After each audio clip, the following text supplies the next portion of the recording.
Boa noite, galera, tudo bem? Então, trazendo para vocês aqui mais um caso inédito e na nossa literatura ufológica brasileira, que ele praticamente não é citado em outros podcasts, nem outros sites.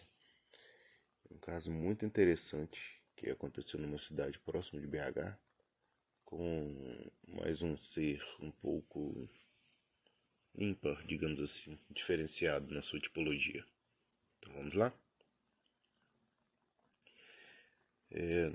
No dia 30 de agosto de 1962 ocorreu um dos casos conhecidos da ufologia brasileira na cidade de Itabirito, né, que é vizinha de BH.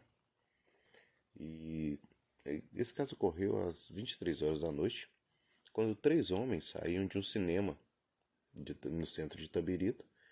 E aquela saidinha de cinema, né, que você sai e fica conversando com os amigos ali sobre o filme, né, aquela resenha pós o filme, na esquina de duas ruas com os nomes de Rua Arthur Bernardes e Avenida Queiroz.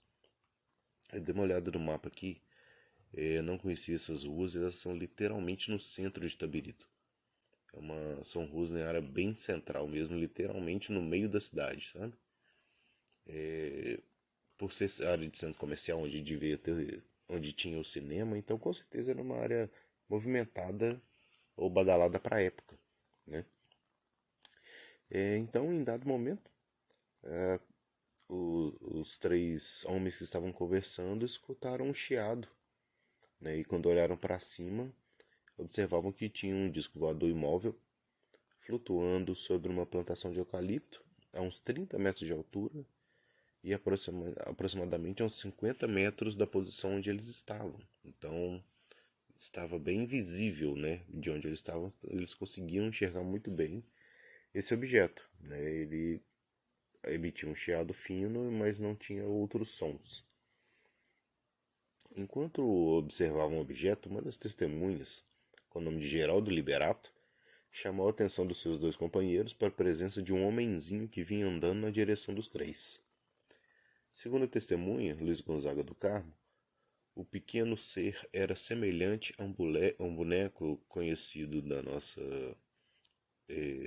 cultura pop, né, digamos assim, como aquele bonequinho branquinho, gordinho da Michelin.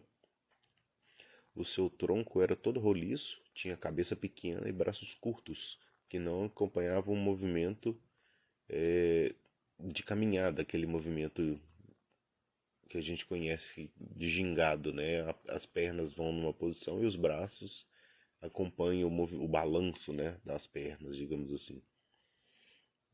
Geraldo, por sua vez, descreveu o pequeno ser como tendo 1,20 m a 1,30 m de altura, cabeça e pernas grandes em relação ao tronco curto, porém volumoso, vestindo a carapaça de couro, braços pequenos e passos rápidos.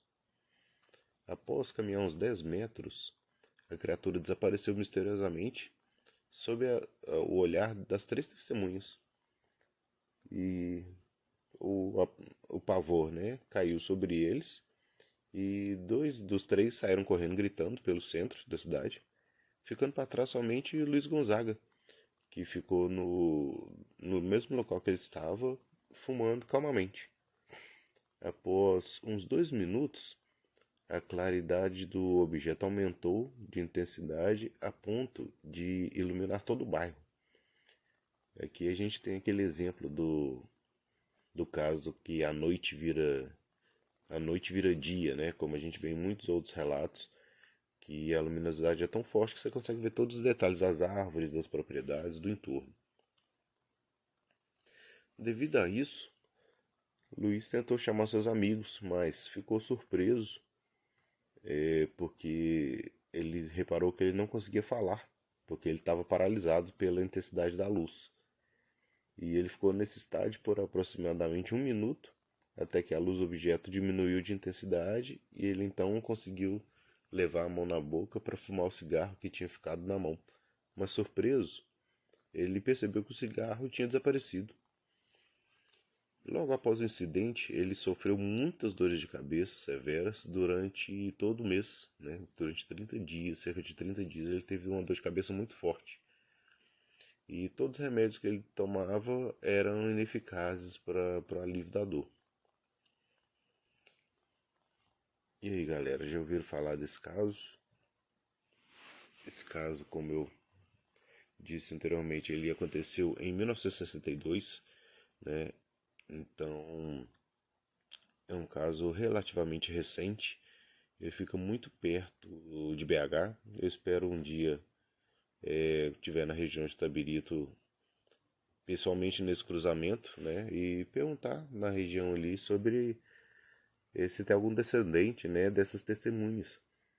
Porque, como aconteceu em 62, né, as três testemunhas devem estar bem idosas já, ou não estão mais entre nós, né, restando assim só os descendentes, ou algum parente que tenha ouvido a história com mais detalhes da própria boca, né, dos participantes. E essa tipologia específica, né, de esse visitante com essa roupa com um estofamento, uma camuflagem mais robusta, ele só foi visto, se não me engano, uma outra vez na Europa, em um avistamento na Europa. Então é um tipo de visitante, né, de ser que estava com uma proteção muito robusta, né, para a nossa atmosfera, o nosso clima. A gente não sabe muito bem, mas para ter tanta roupagem assim ao redor, né, cobrindo todo o seu corpo, né, não deixando nenhuma outra característica visível, ele só pode ter alguma fragilidade com a nossa atmosfera, nosso planeta em si. Mas e aí, o que vocês acharam desse episódio? Estranho, né? Um bichinho baixotinho, 1,20 m, gorduchinho, que andava rápido e desapareceu na frente dos três participantes. Eu não deixo de imaginar que pode ter acontecido, né, o famoso efeito do missing time, né? Que como dois participantes saíram correndo e um deles ficou paralisado, e quando retomou os movimentos, reparou que na sua mão não estava o cigarro que ele estava fumando mais, para mim é uma das características do caso clássico de missing time, assim, sabe? Provavelmente ele foi paralisado, abduzido, devolvido e nem sabe o que aconteceu. E se não tivesse dado falta do cigarro na mão dele, ele provavelmente nem se atinaria a esse deslocamento temporal ter acontecido. Mas e aí, o que vocês acharam, hein? Esquisitinho, né? Então, compartilha com a galera aí. Estamos a poucos views aí dos primeiros 1000 views do canal. Então só tenho a agradecer, muito obrigado. Esse caso, como os outros citados anteriormente também, são encontrados no site do Portal Fenômeno, que é o nosso oráculo de casos ufológicos.